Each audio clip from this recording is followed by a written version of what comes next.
At sa pagpapatuloy ng ating recap, hindi makapaniwala sina Alice at Reynolds sa kanilang nakikita nang makita nila si Arthur sa harap nila, mahigpit nila itong niyakap bilang pagsalubong sa kanyang pagbabalik. Sinabihan ng kanilang anak si Alice na huwag umiyak at napatingin si Arthur sa kanya at doon niya naalala na siya ang kapatid niyang handa siyang ialay ang buhay para sa kanya. Napaluhod si Arthur sa harap ng kanyang kapatid na si Elena at ipinakilala ang sarili at nagulat si Elena na makita ang kanyang kuya. Pagkatapos nito ay pumasok na si Arthur sa loob ng bahay kung saan agad siyang tinanong ni Alice tungkol sa mga panahong nawala siya sa kanila. Siniguro ni Arthur na ayos lang siya at si Reynolds naman ay sinaway si Alice dahil sobra na raw ang pag-alala nito sa anak.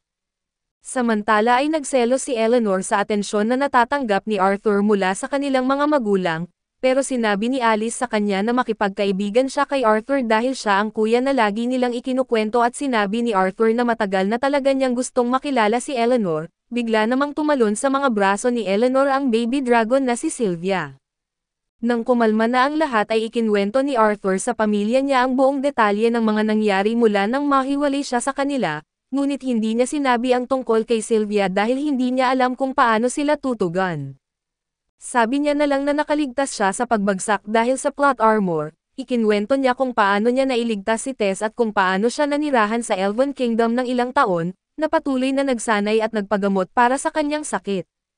Hindi niya binanggit ang totoo tungkol kay Sylvia at sa kanyang beast core at sa halip ay sinabi niyang si Sylvia ay isang mana beast na inampun niya matapos makita na ang ina nito ay masyado nang mahina para mabuhay. Naniwala naman ang kanyang mga magulang at natuwa na lang sila na buhay pa si Arthur.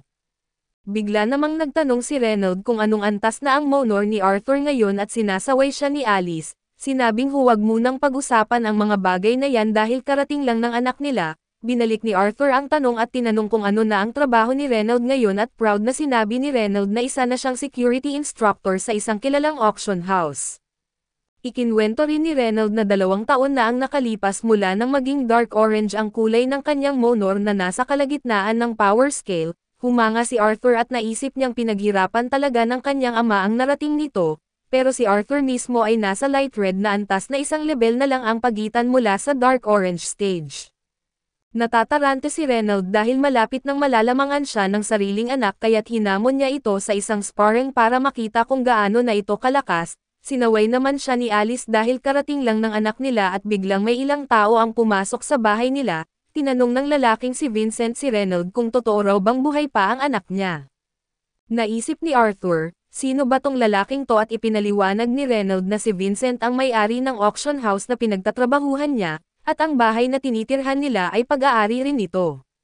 Bumisita si Arthur kina Vincent at sa asawa nito at agad niyang naging kaibigan ang anak nilang si Lilia dahil sa cute si Sylvie. Sabi ni Reynolds kay Vincent na magsaspar sila ni Arthur sa hardin at inimbitahan niya itong manood. Nagulat si Vincent pero sumama na rin siya kasama ang iba.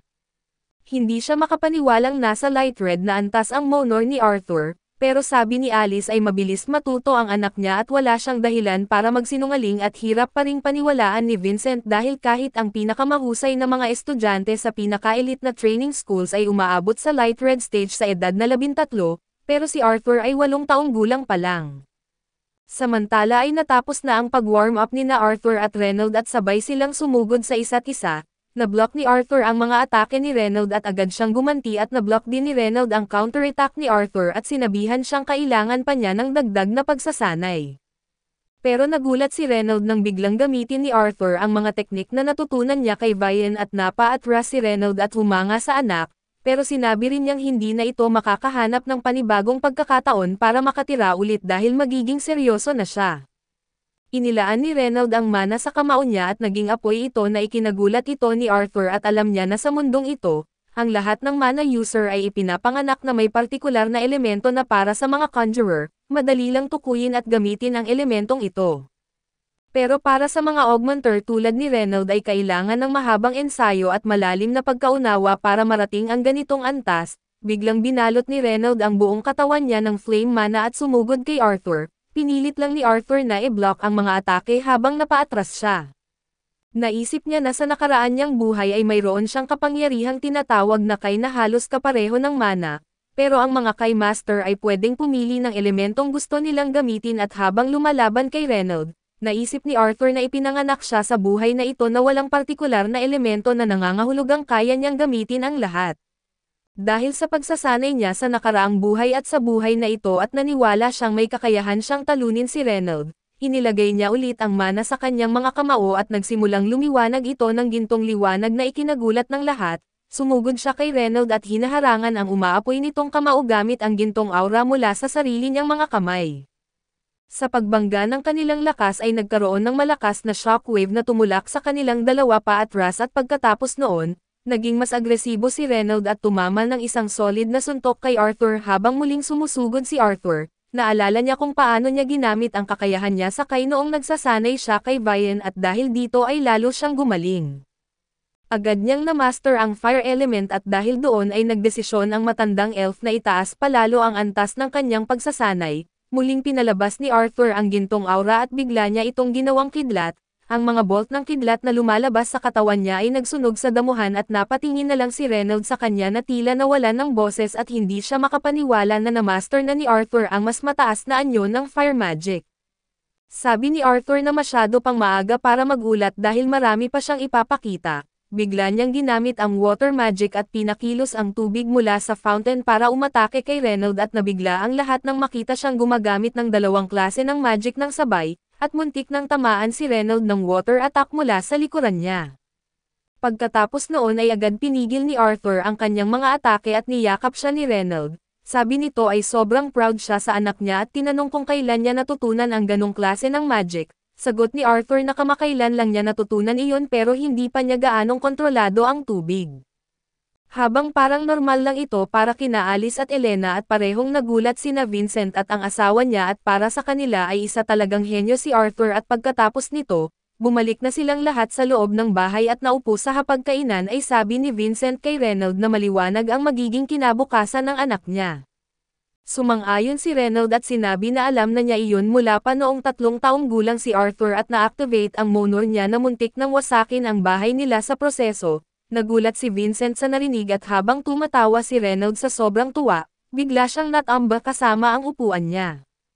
Biglang tumayo si Vincent at nagmungkahi na ipadala si Arthur sa Zyrus Academy at nagulat si Reynold at tinanong kung sigurado siya, dahil ang Zyrus Academy ang pinaka-prestihiyosong paaralan para sa mga mage sa buong kontinente at sang-ayon naman ang asawa ni Vincent, at sinabi pa niya kina Alice at Reynold na huwag mag-alala sa bayarin, dahil gusto nilang sagutin ang gastusin ni Arthur sa pag-asang balang araw ay makikinabang din sila dito.